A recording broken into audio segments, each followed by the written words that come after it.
Dear students, आज हम पहला वीडियो लॉन्च करने जा रहे हैं।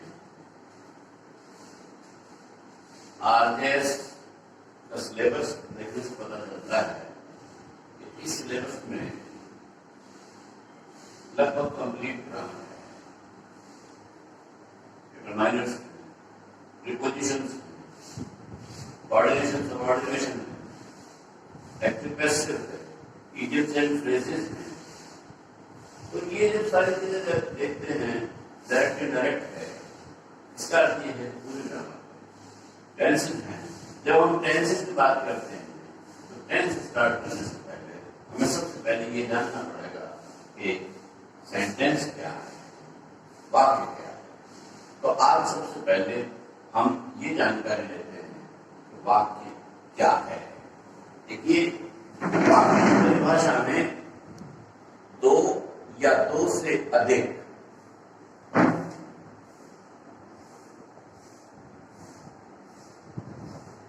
टू और more than to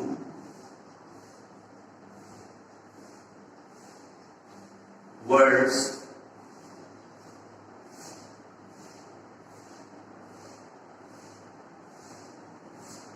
having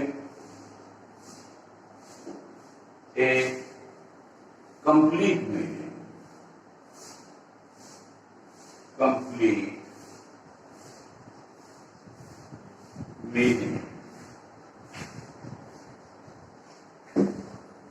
is called a sentence. अब हम जब हम पढ़ रहे हैं तो देखते हैं कि टू और मोर देन टू वर्ड्स, इसका मतलब है a group of two and more than two. एक ग्रुप ऑफ टू और more than two words having a meaning, having a complete meaning is called a sentence. मतलब दो या दो से अधिक शब्दों का ऐसा समूह, ग्रुप का मतलब समूह, ऐसा समूह जिसका कोई अर्थ निकलता हो, वाक्य कहलाता है। तो अब समझिए कि इस परिभाषा में मुख्य इंपॉर्टेंट चीज क्या है। नंबर एक, टू और more than two words, more than two words, and number two, complete meaning, complete meaning। ये दो चीजें हैं, दो या दो से अधिक शब्द। इसका अर्थ ये हो गया कि दो शब्द से कम का कोई भी वाक्य नहीं। जब हम दो शब्द से कम की बात करते हैं तो इसका अर्थ ये है कि दो शब्द से कम यानी एक शब्द का कोई वाक्य नहीं होता है। कम से कम दो शब्द हो, दो से ज्यादा कितने ही भी हो, ठीक है। इसके बाद में अब जो ये ग्रुप बनेगा, 2, 3, 4, 5, 6, 8, 10 जितने भी उसमें वर्ड्स होंगे उस समूह में, वो ग्रुप मिलकर के कोई मीनिंग हमें दे और meaning should be complete. Meaning जो है वो पूर्ण होना चाहिए। अब जैसे मैं आपके सामने दो एग्जाम्पल रखता हूं। नंबर 1, book, table, pen, copy,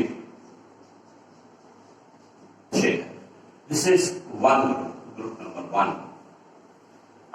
in this group, इस समूह में अगर हम देखें तो 1, 2, 3 और ये 4, हमारे पास ये 5 शब्द है। हमें ये देखना है कि क्या ये हमारी परिभाषा पे खरा उतरता है, क्या ये हमारी परिभाषा पे सेट होता है। परिभाषा के जो तत्व हैं उसमें है क्या। अब वो तत्व क्या है कि नंबर 1, 2 या 2 से अधिक शब्द हों, वो है अपने पास, लेकिन दूसरा जो आवश्यक तत्व है कंप्लीट मीनिंग, क्या ये कोई कंप्लीट मीनिंग हमको दे रहा है? अब ये ग्रुप हमें मिलकर जो कोई मीनिंग दे तब हमारा ये वाक्य वाक्य कहला सकता है। ठीक है, ऐसा नहीं है। अलग शब्द का, हर शब्द का अलग अलग मीनिंग है। बुक मीन्स किताब, टेबल मीन्स जो टेबल है आपकी मेज है वो, पेन राइटिंग इंस्ट्रूमेंट है, कॉपी जिसपे लिखते हैं, चेयर बैठने का काम आती है। हर वर्ड का अलग मीनिंग है। बट जहां तक इन शब्दों के मिलके, इस ग्रुप के मिलके कोई मीनिंग देने की बात है, वो बात पूरी नहीं होती। इसलिए this group can not be called, इसे हम वाक्य नहीं कह सकते। अब दूसरा ग्रुप आप देखिए, राम इज माई फ्रेंड। अब यहां हमारे पास 1 2 3 4 शब्द, हमारे पास इस दूसरे समूह में 4 शब्द हैं। और ये चारों, अब देखना ये है कि पहली शब्द पूरी हो गई, 4 शब्द हैं। दूसरी शब्द क्या है, क्या ये कोई मीनिंग दे रहा है? तो ये ग्रुप जो बन गया इन 4 शब्दों का, ये ग्रुप बन करके हमको किसी व्यक्ति के बारे में कुछ बतला रहा है। इसका जो सेंस है वो पूरा है। इन दिस वे हम ये कह सकते हैं कि ये जो वाक्य है, ये जो ग्रुप है, ये एक कंप्लीट वाक्य है। तो इस तरीके से हमें परिभाषा आराम से याद हो जाएगी, आसानी से, जब हम 2 चीजों का ध्यान रखेंगे कि ये आवश्यक कंटेंट्स जो है, number 1 2 and more than 2 words, number 2 it should have complete meaning, और you can say sense, meaning कह दीजिए, sense कह दीजिए। ये दोनों चीज अगर हैं तो अगर ये दोनों कंडीशंस कोई ग्रुप पूर्ण करता है शब्दों का, we can call the sentence। तो इस तरीके से अब ये परिभाषा हो गई। इसके बाद हम आते हैं वाक्यों के प्रकार, kinds of sentences, kinds of sentences. जरा मैं ये बोर्ड साफ कर देता हूं।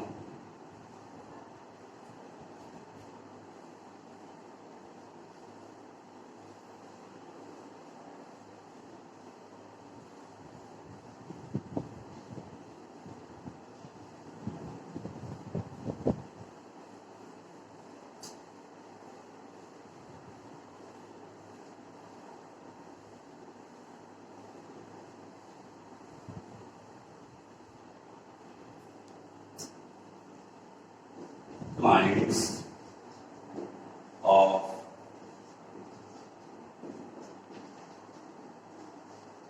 sentences। अब देखिए हमारे पास कुल 5 प्रकार के वाक्य हैं। नंबर 1 assertive, नंबर 2 interrogative,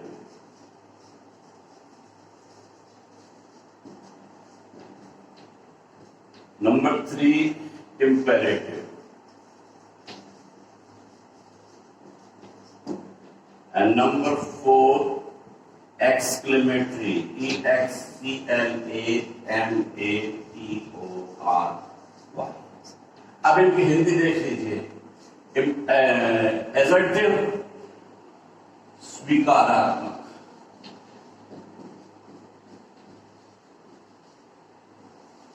ये 2 प्रकार के हैं।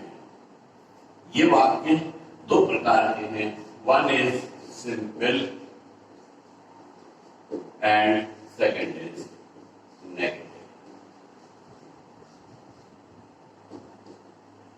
एडजेक्टिव में 2 प्रकार के सेंटेंसेस हैं, सिंपल और नेगेटिव। इसी तरीके से इंटरोगेटिव, इन्हें हम क्वेश्चंस भी कह सकते हैं। प्रश्नवाचक, प्रश्नवाचक, प्रश्न का मतलब आप समझते हैं, क्वेश्चन, वाचक का मतलब बोलने वाला, प्रश्न बोलने वाला। ठीक है, ये भी 2 प्रकार के हैं। 1 आर इंटरोगेटिव और इसमें दूसरा आते हैं इंटरोगेटिव नेगेटिव।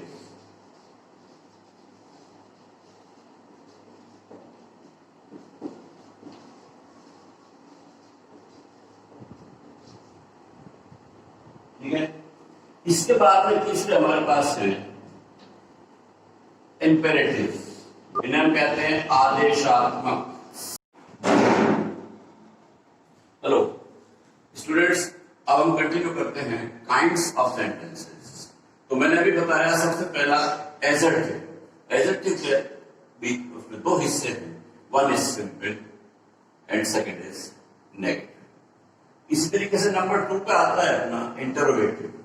इंटरोगेटिव मीन्स प्रश्नवाचक, यानी प्रश्न पूछने का काम जो वाक्य करता है। तो इंटरोगेटिव में भी दो हिस्से हैं, one is interrogative, one is interrogative negative. तो इस तरीके से हम जो है, हमारे पास ये दो एडजेक्टिव तो हो गए और दो हो गए इंटरोगेटिव। इसके बाद में तीसरा आता है हमारे पास इंपेरेटिव। इंपेरेटिव का मतलब आदेशात्मक। आदेशात्मक हम बता रहे थे, तो आदेशात्मक में सबसे पहले ऑर्डर, इसके बाद में आते हैं रिक्वेस्ट, REQUEST, और तीसरा आता है एडवाइस। अब इन तीनों शब्दों के जब मीनिंग हम देखेंगे तो ऑर्डर हम कहते हैं आदेश को, ऑर्डर मीन्स आदेश, रिक्वेस्ट प्रार्थना,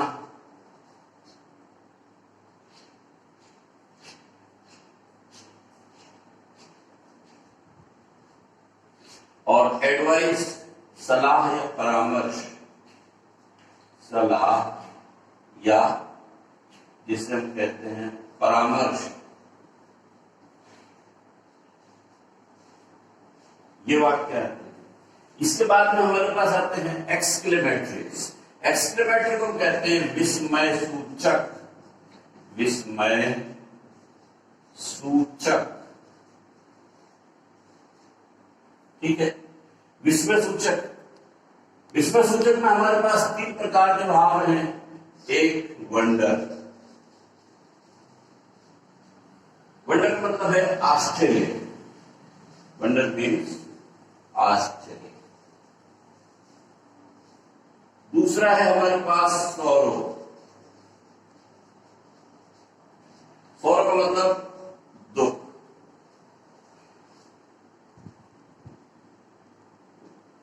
और तीसरा है जॉय, जॉय का मतलब खुशी, जॉय मीन्स खुशी। और 5वें जो वाक्य हैं वो होते हैं ऑप्टेटिव सेंटेंस, OPTATIVE, ऑप्टेटिव। इन्हें हम कहते हैं इच्छा सूचक, या दूसरी एक प्रचलित हिंदी इसकी है आशीर्वाद सूचक, आशीर्वाद सूचक, ठीक है। इस तरीके से हमारे पास टोटल 5 प्रकार के वाक्य हैं। अब मैं इनको एक एक करके आपको डिफाइन करता हूं और आप इनको समझ लीजिए। सबसे पहले है एडजेक्टिव्स। एडजेक्टिव का मतलब है वर्णनात्मक, किसी घटना व्यक्ति के बारे में जो वाक्य वर्णन करते हैं उन्हें हम एडजेक्टिव कहते हैं। एडजेक्टिव में 2 प्रकार के वाक्य हैं, सिंपल यानी पॉजिटिव स्वीकारात्मक, और नेगेटिव नकारात्मक। स्वीकारात्मक वे हैं जिनमें किसी बात को या किसी वर्णन को साधारण ढंग से कहा जाता है, जैसे राम इज माई फ्रेंड। मैं एक एक करके आपको डिफाइन करना चाहता हूं, आपको समझ में आ जाएगा अभी।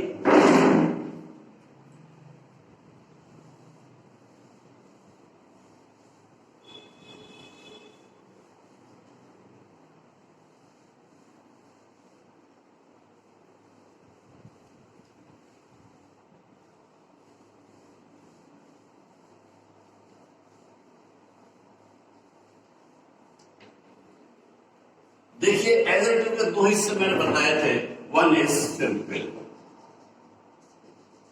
सिंपल को हिंदी में हम कहते हैं साधारण। अब इसे बिल्कुल वे वाक्य जिनमें किसी व्यक्ति अथवा वस्तु के बारे में साधारण तरीके से बताया जाए, या जिनमें किसी बात को साधारण ढंग से प्रस्तुत किया जाए, किसी बात या कथन, इसे आप वर्णन भी कह सकते हैं, या वर्णन को साधारण ढंग से कहा जाता है। साधारण ढंग से कहा जाता है। अब बिल्कुल बड़ा सिंपल एग्जाम्पल है, जैसे Ram is my friend. Ram is my friend. अब ये जो स्टेटमेंट है, इन्हें हम स्टेटमेंट शोइंग भी कह सकते हैं। ये जो स्टेटमेंट है ये एक सिंपल सेंटेंस के रूप में है, ठीक है। इस तरीके से सबसे पहले जो है एडजेक्टिव का पहला हिस्सा जो है सिंपल, उसको स्वीकारात्मक वाक्य कहते हैं, यानी किसी बात को स्वीकारा जाता है, ठीक है, साधारण ढंग से वर्णन किया जाता है, जैसे राम इज माई फ्रेंड। दूसरा है नेगेटिव।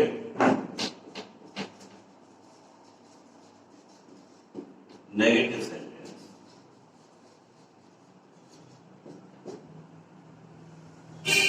देखिए इसकी हिंदी में आपको समझ में आ जाएगा, नकारात्मक।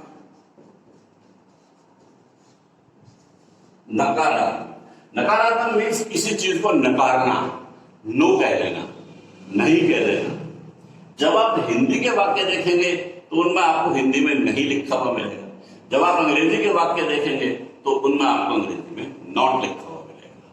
तो इसका मतलब ये हो गया, वे वाक्य जिनमें हिंदी में नहीं और अंग्रेजी में नॉट का प्रयोग होता हो, वे वाक्य जिनमें हिंदी में नहीं और अंग्रेजी में नॉट का प्रयोग होता हो, उन्हें हम नकारात्मक वाक्य कहते हैं। इन्हें शॉर्ट में लिख देता हूं। हिंदी में तो क्या आएगा, नहीं, और जब वाक्य अंग्रेजी में होगा तो क्या आएगा, नॉट।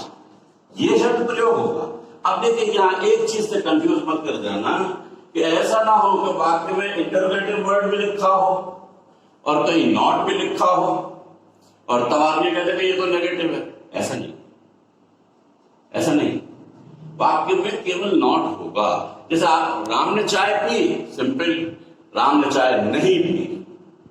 जब हम ये इस बात को नकारेंगे तब वाक्य हमारा नेगेटिव होगा। जैसे राम